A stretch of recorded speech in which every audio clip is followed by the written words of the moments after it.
السلام علیکم ورحمۃ اللہ۔ آج کا دوسرا نشریہ سیف الرحمان کی زبانی اور پہلے اہم خبروں کا خلاصہ۔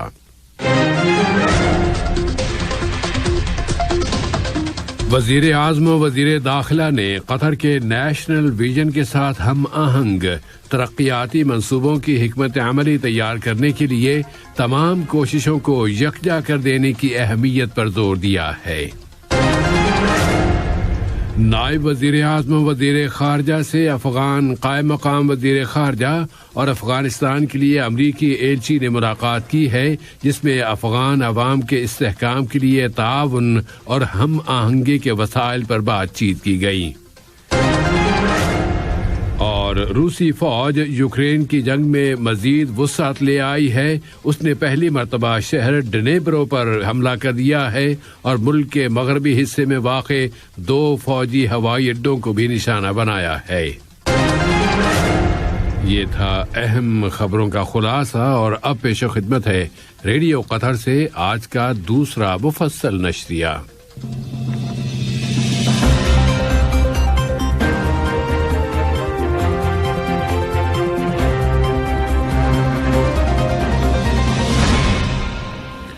بسم اللہ الرحمن الرحیم۔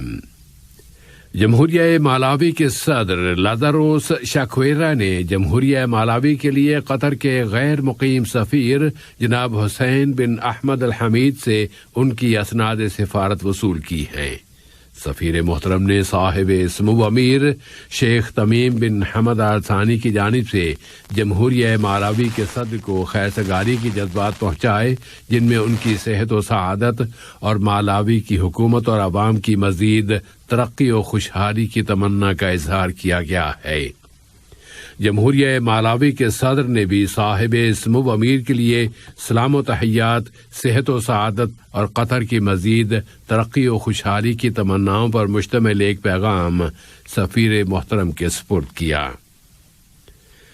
وزیر اعظم و وزیر داخلہ شیخ خالد بن خلیفہ بن عبدالعزیز آل ثانی نے قطر کی قومی ترقی یعنی نیشنل ڈیولپمنٹ کی تیسری اسٹریٹجی کی تیاری کے لیے ہائی کمیٹی کے پہلے اجلاس کی صدارت کی ہے۔ یہ اجلاس ترقی سے متعلق تیسری اسٹریٹجی کی تیاری کی کارروائیوں اور باقاعدہ اس کا نقطۂ آغاز اور اسٹیٹ کی حکمت عملی کی منصوبہ بندی کا تسلسل ہے، جس کے ذریعے سن 2030 کے قومی تصور یعنی نیشنل ویژن اور اس کی ترقیاتی بنیادوں کے مطابق اس تصور کو عملی جامہ پہنایا جا رہا ہے۔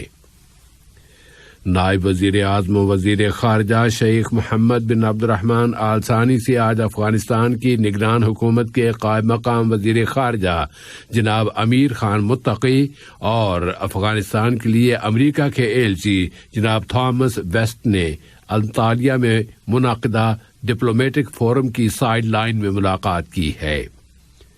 اس ملاقات میں افغانستان کے امن و امان اور وہاں کی سیاسی صورتحال، افغان عوام کے لیے استحکام اور کسی بھی انسانی بحران سے بچاؤ کے لیے ہم آہنگی اور تعاون کے وسائل پر بات چیت کی گئی ہے۔ وزیر بلدیہ ڈاکٹر عبداللہ بن عبدالعزیز بن ترکی السبیعی سے جمہوریہ قازقستان کے وزیر زراعت جناب بارپول کاراشوکییف نے 9ویں قطر انٹرنیشنل زرعی نمائش اور تیسری ماحولیاتی نمائش کی سائیڈ لائن میں ملاقات کی ہے۔ اس ملاقات میں قطر اور جمہوریہ قازقستان کے درمیان زراعت اور فوڈ سیکیورٹی کے شعبوں اور مشترکہ دلچسپی کے مختلف دوسرے شعبوں میں تعاون کو فروغ دینے کے وسائل پر بات چیت کی گئی۔ قطر نے زور دے کر کہا ہے کہ وہ ماحولیات کے تحفظ، اپنے قدرتی وسائل کی حفاظت اور آنے والی نسلوں کے لیے ان وسائل کی ڈیولپمنٹ پر خصوصی توجہ دے رہا ہے، اور یہ موضوع اس کی اولین اہمیت کے موضوعات میں شامل ہے۔ وزارت خارجہ کے سیکرٹری جنرل کے دفتر کے مشیر جناب راشد السویدی حقوق انسانی اور ماحولیات سے متعلق حقوق انسانی کی کونسل کے ایگزیکٹو ڈائیلاگ میں قطر کا بیان پیش کر رہے تھے۔ وزارت تجارت و صنعت نے قطر انٹرنیشنل زرعی اور ماحولیاتی نمائشوں میں لگائے گئے اپنے ونگ میں ان اہم منصوبوں کی تفصیلات پیش کی ہیں جو قطر پروڈکٹس کی مدد کے لیے جاری کیے گئے ہیں۔ اس طرح یہ واضح کرنے کی بھی کوشش کی جا رہی ہے کہ وزارت تجارت و صنعت قطری پروڈکٹس کو مقامی، علاقائی اور عالمی منڈیوں میں دوسری مصنوعات کا مقابلہ کرنے کے قابل بنانے کے لیے کیا کیا کوششیں کر رہی ہے۔ اسی طرح فوڈ سیکیورٹی کے حصول، ملک کی اسٹریٹجک اسٹوریج کی نگرانی، بازاروں اور منڈیوں کی نگرانی اور مرکزی بازاروں کے نظم و ضبط اور سپرویژن کے لیے اس وزارت کی کوششوں پر روشنی ڈالی جا رہی ہے۔ وزارت صحت عامہ نے اعلان کیا ہے کہ ملک میں گزشتہ 24 گھنٹوں کے دوران کورونا وائرس کووڈ-19 کے مزید 125 مصدقہ کیسز رجسٹر ہوئے ہیں، جبکہ مزید 307 مریض اب صحت یاب ہو گئے ہیں۔ اس کے بعد یہاں اس بیماری سے اب تک شفا پانے والوں کی کل تعداد 3,56,884 ہو گئی ہے۔ وزارت صحت نے بتایا ہے کہ نئے متاثرین میں 116 افراد یہاں کی سوسائٹی سے ہیں اور 9 کیسز ملک میں آنے والے مسافروں میں سے ہیں۔ اعلان کے مطابق 2 اور مریض وفات پا گئے ہیں۔ ان کی عمریں 65 اور 78 برس تھیں اور وہ دونوں متعدد مستقل بیماریوں کے بھی شکار تھے۔ اب یوکرین کی جنگ کی طرف آتے ہیں۔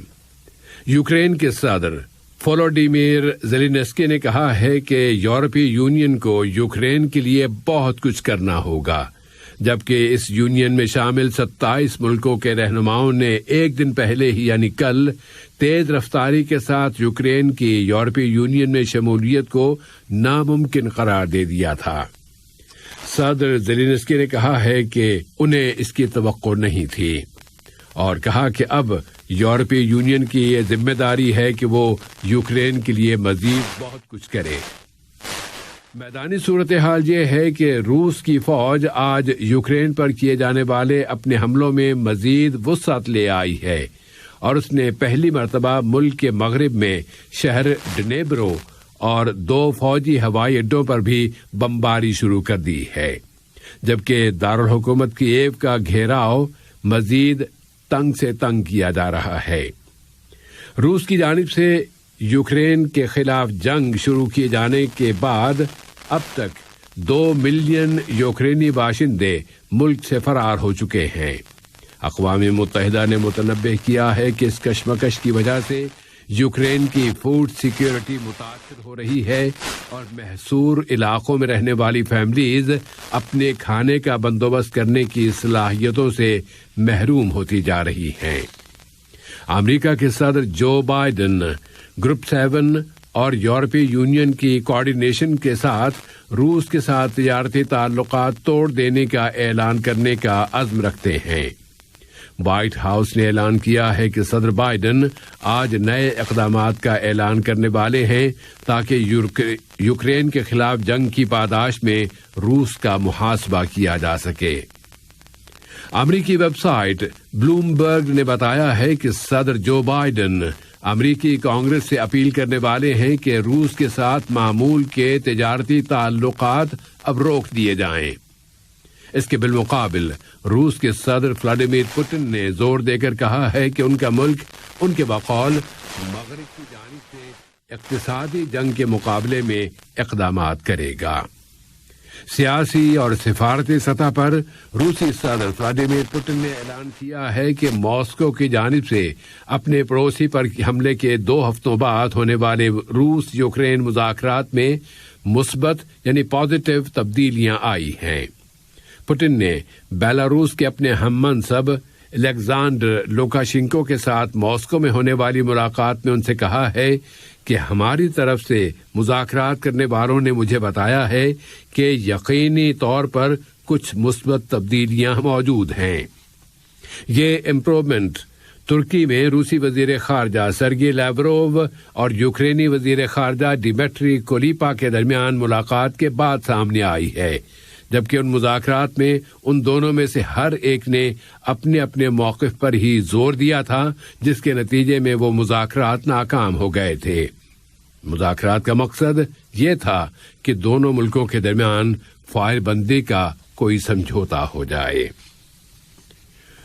اور ایران نے اس کی وزارت خارجہ کے ترجمان کی زبانی زور دے کر کہا ہے کہ وہ کسی بھی بیرونی عنصر یا فیکٹر کو ہرگز یہ اجازت نہیں دے گا کہ وہ ایٹمی سمجھوتے کے احیاء کے لیے بڑی طاقتوں کے ساتھ اس کے مذاکرات کو کامیاب بنانے کی اس کی خواہش پر اثر انداز ہو سکے۔ یہ اعلان آج جمعے کے روز یورپی یونین کے اس اعلان کے تھوڑی دیر بعد دیا گیا ہے کہ مذاکرات اب رک گئے ہیں۔ آج کا یہ نشریہ ختم ہونے سے قبل اہم خبروں کا خلاصہ ایک مرتبہ پھر پیش خدمت ہے۔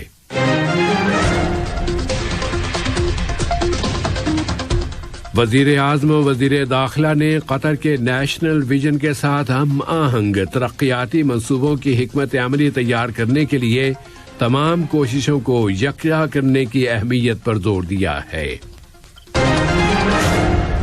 نائب وزیر اعظم و وزیر خارجہ سے افغان قائم مقام وزیر خارجہ اور افغانستان کے لیے امریکہ کے ایلچی نے ملاقات کی ہے، جس میں افغان عوام کے استحکام کے لیے تعاون اور ہم آہنگی کے وسائل پر بات چیت کی گئی۔ اور روسی فوج یوکرین کی جنگ میں وسعت لے آئی ہے، اس نے پہلی مرتبہ شہر ڈنیبرو پر حملہ کر دیا ہے اور ملک کے مغربی حصے میں واقع 2 فوجی ہوائی اڈوں کو بھی نشانہ بنایا ہے۔ ریڈیو قطر سے آج کا دوسرا نشریہ اپنے اختتام کو پہنچا۔